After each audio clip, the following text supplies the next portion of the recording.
الحمد للہ رب العالمین والصلاة والسلام علی اشرف الانبیاء والمرسلین نبینا محمد وعلی آلہ وصحبہ اجمعین۔ ساری تعریفیں اللہ وحدہ لا شریک کے لیے ہیں۔ پیغمبر اعظم جناب نبی کریم محمد رسول اللہ صلی اللہ علیہ وسلم پر درود و سلام نازل ہو۔ جیسا کہ آپ جانتے ہیں کہ روزانہ کی بنیاد پر امام نووی رحمہ اللہ کی کتاب الاربعین جو 40 احادیث کا مجموعہ ہے، اس کی مختصر ہم شرح کر رہے ہیں، اور آج جس حدیث کو ہم پڑھیں گے وہ حدیث نمبر 36 ہے،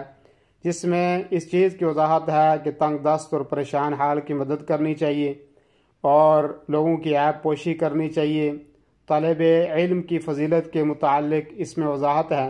حدیث پڑھتے ہیں اور اس کے بعد اس کی مختصر وضاحت کریں گے۔ عن ابی ہریرہ رضی اللہ عنہ عن النبی صلی اللہ علیہ وسلم قال من نفس عن مؤمن کربة من کرب الدنیا نفس اللہ عنہ کربة من کرب یوم القیامہ ومن یسر علی معسر یسر اللہ علیہ فی الدنیا والآخرہ ومن ستر مسلما سترہ اللہ فی الدنیا والآخرہ واللہ فی عون العبد ما كان العبد فی عون اخیہ ومن سلک طریقا یلتمس فیہ علما سہل اللہ له به طریقا الى الجنہ وما اجتمع قوم في بيت من بيوت الله يتلون كتاب الله ويتدارسونه بينهم إلا نزلت عليهم السكينة وغشيتهم الرحمة وحفتهم الملائكة وذكرهم الله في من عنده ومن بطأ به عمله لم يسرع به نسبه رواہ مسلم بهذا اللفظ۔ ابو ہریرہ رضی اللہ عنہ سے روایت ہے کہ نبی کریم صلی اللہ علیہ وسلم نے ارشاد فرمایا، جس نے کسی مومن کی دنیا کی پریشانیوں میں سے کوئی پریشانی دور کر دی، اللہ تعالیٰ بروز قیامت اس کی پریشانیوں میں سے ایک پریشانی دور کر دے گا، اور جس نے کسی تنگ دست پر آسانی کی، اللہ اس پر دنیا اور آخرت میں آسانی کرے گا، اور جس نے کسی مسلمان کی عیب پوشی کی، اللہ تعالیٰ دنیا اور آخرت میں اس کی عیب پوشی فرمائے گا۔ اللہ تعالیٰ بندے کی مدد میں ہوتا ہے جب تک بندہ اپنے بھائی کی مدد میں ہوتا ہے، اور جو علم کی تلاش میں کسی راستے پر چلا، اللہ تعالیٰ اس کے لیے جنت کی راہ آسان کر دیتا ہے۔ اور جب کوئی قوم اللہ کے کسی ایک گھر میں اکٹھا ہوتی ہے اور اللہ کی کتاب کی تلاوت کرتی ہے اور اس سے آپس میں پڑھتی پڑھاتی ہے، تو ان پر سکینت کا نزول ہوتا ہے اور ان کو رحمت ڈھانپ لیتی ہے، اور فرشتے انہیں گھیر لیتے ہیں، اور اللہ اپنے پاس موجودہ فرشتوں میں ان کا ذکر کرتا ہے۔ جس کا عمل اس سے پیچھے کر دے، اس کا نسب اس سے آگے نہیں لے جا سکتا۔ اس سے ان الفاظ کے ساتھ امام مسلم رحمہ اللہ نے روایت کیا ہے۔ یہ حدیث بہت عظیم حدیث ہے، اور یہ حدیث بہت سارے علوم و قواعد اور اصول و آداب پر مشتمل ہے، اور اس حدیث میں اسلامی اخوت کے تقاضوں کی ادائیگی اور علم حاصل کرنے، قرآن مجید کا فہم اور اس کی تلاوت اور اس پر عمل اور اس کی نشر و اشاعت پر ابھارا گیا ہے، اور اس کی فضیلت کو بیان کیا گیا ہے۔ اور اس حدیث میں اس چیز کی بھی وضاحت کی گئی ہے کہ مشکلات میں آپ نے کسی مسلمان بھائی کے کام آنا یہ بہت بڑا فضیلت والا عمل ہے، خواہ مالی طور پہ اس کی کوئی مدد کی جائے، یا معاشی مشکلات میں ہے تو اس سے مدد کی جائے، یا ذہنی طور پر وہ ڈسٹرب ہے اور نفسیاتی الجھنوں کا شکار ہے تو اس کی مدد کی جائے، یا سماجی کوئی پریشانی اس کو لاحق ہے تو اس میں اس کی مدد کی جائے۔ اسی طرح اس حدیث میں اس چیز کی وضاحت ہے کہ تنگ دست پر آسانی کی جائے، اور اس چیز کی ہمیں ترغیب دی گئی ہے، اور اس کی بہت ساری شکلیں ہیں۔ ایک تو یہ ہے کہ آدمی کسی قرض دار کو مہلت دے دے، اور دوسری یہ صورت ہو سکتی ہے کہ قرض دار کو معاف کر دے، اور یا تیسری صورت یہ ہے کہ مزید اس کا مالی تعاون کرے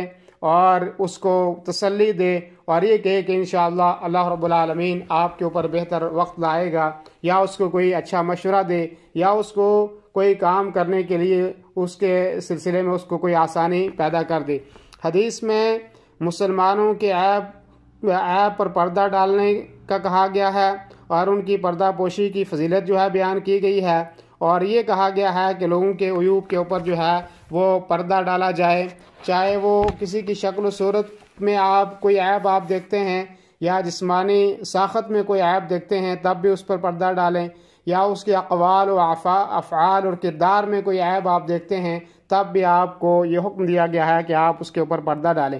اسی طرح عیب کا تلاش کرنا بھی منع ہے، کسی مسلمان کی غیبت کرنا یہ بھی منع ہے، اور اس کی عزت کا تحفظ کرنا یہ بھی ہماری ذمہ داری ہے، اور کسی مسلمان کی غیبت ہمارے لیے جائز نہیں ہے اور درست نہیں ہے، اور اللہ کے نبی صلی اللہ علیہ وسلم نے ہمیں غیبت کرنے سے منع کیا ہے۔ اور اسی طریقے سے جو ہے لیکن ایک صورت اس میں جائز ہو سکتی ہے، اگر کوئی ایسا آدمی ہے جو اعلانیہ طور پر فسق و فجور کا مرتکب ہے اور لوگوں کے لیے وہ نقصان دہ ہے، تو اس کے شر سے لوگوں کو باخبر کیا جا سکتا ہے، اس میں انشاءاللہ کوئی گناہ نہیں ہوگا۔ اور اس حدیث سے یہ بھی پتہ چلتا ہے کہ آدمی جیسا کام کرے گا ویسا ہی بدلہ اس کو ملے گا، آسانی کرے گا تو اللہ تعالیٰ اس کے ساتھ آسانی کرے گا، آپ لوگوں کے عیب پر پردہ ڈالیں گے تو اللہ آپ کے عیبوں پر پردہ ڈالے گا۔ اور حدیث میں یہ بھی بتایا گیا ہے کہ مسلمان جو ہے، ایک مسلمان کا بھائی ہے، وہ ایک دوسرے کے ساتھ تعاون کرے، ایک دوسرے کی ضرورت پوری کرے، ایک دوسرے کی حاجت کی تکمیل اور اس کی سعی کے لیے کوشش کرے۔ اور اگر ایسے شخص کے پاس آپ جاتے ہیں کہ جو کسی مشکل میں ملوث ہے اور اس کو کسی سفارش کی ضرورت ہے، تو یہ بھی بہت اچھا عمل ہے کہ آپ اس کی سفارش کریں اور اس کی وجہ سے اس کی جائز ضرورت جو ہے وہ پوری ہو جائے، اور جائز کام میں آپ اس کی سفارش کریں، تو آپ کی سفارش کرنے کی وجہ سے اللہ تعالیٰ آپ کو بھی مکمل اجر دے گا۔ اس حدیث میں علم کی فضیلت کو بھی بیان کیا گیا ہے، اور یہ کہا گیا ہے کہ جو آدمی علم سیکھتا ہے اس کے لیے جنت کا راستہ آسان ہو جاتا ہے، اور علم کی اور بھی بے شمار فضیلتیں ہیں جس کو قرآن و سنت نے بیان کیا ہے اور آپ جانتے ہیں۔ اسی طرح فرمایا کہ مسجدوں میں جو لوگ اکٹھا ہو کر قرآن کی تلاوت کرتے ہیں، تعلیم و تعلم اور اسی طریقے سے درس و تدریس کرتے ہیں، ان کی فضیلت بیان کی گئی ہے، اور یہاں پہ مسجد کا تذکرہ ہے، لیکن کہیں پہ بھی آپ اگر اللہ کی کتاب قرآن کا علم حاصل کرتے ہیں یا کسی کو پڑھاتے ہیں تو آپ بھی اس عمل کے اندر شامل ہوں گے۔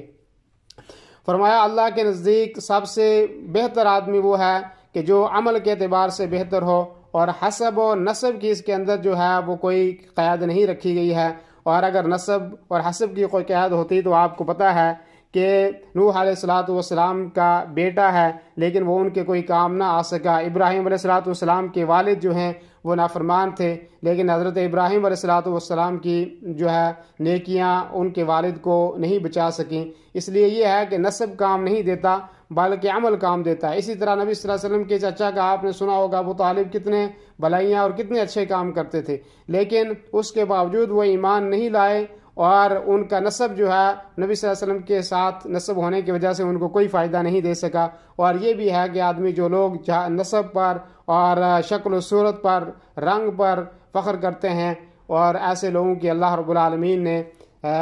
اور اس کے رسول صلی اللہ علیہ وسلم نے اس چیز کی مذمت کی ہے۔ اور اللہ تبارک و تعالی نے فرمایا ان اکرمکم عند اللہ اتقاکم، اللہ کے نزدیک سب سے اچھا آدمی وہ ہے کہ جس کے عمل زیادہ اچھے ہوں۔ تو اس لیے ہمیں یہ کوشش کرنی چاہیے کہ اپنے اعمال کو درست کریں، اور جو چیزیں اس حدیث کے اندر بیان کی گئی ہیں ان کے اوپر ہمیں عمل کرنا چاہیے۔ اللہ رب العالمین ہمیں ہر قسم کی تنگی اور تکلیفوں سے بچائے۔ جزاکم اللہ خیر، وصلی اللہ وسلم علی نبینا محمد وعلی آلہ وصحبہ اجمعین، والسلام علیکم ورحمۃ اللہ وبرکاتہ۔